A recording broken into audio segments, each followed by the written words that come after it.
Hello, everyone. Today, we're breaking down a key topic for your geography syllabus, plateaus. So you've probably heard the term tableland, right? But what does it really mean in geology? Let's find out. Well, simply put, it's a large, high area of flat land. Just imagine a massive table on the Earth's surface. And get this, these tablelands cover about 1/3 of the entire Earth's land area. That's huge. Okay, so how are these massive things even formed? This is super crucial for your exams, so let's get into it.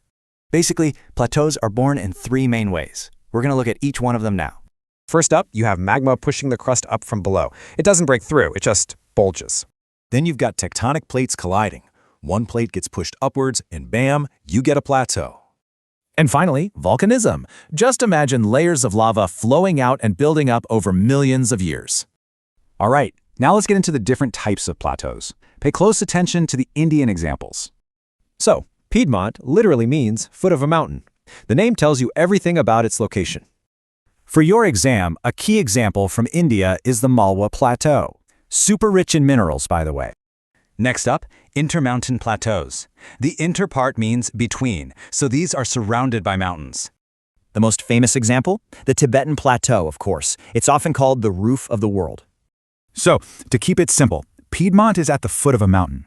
Intermountain is between mountains. And then we have volcanic plateaus. These are built from huge sheets of flowing basaltic lava.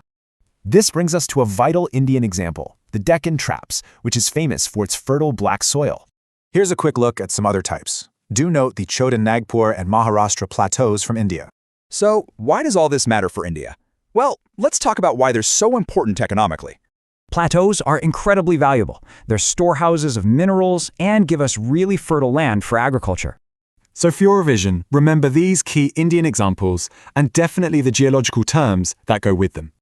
This video is powered by Notes Baba for UPSC IAS aspirants, so do subscribe the channel and visit notesbaba.in. Notes Baba, India's best exam prep platform for you.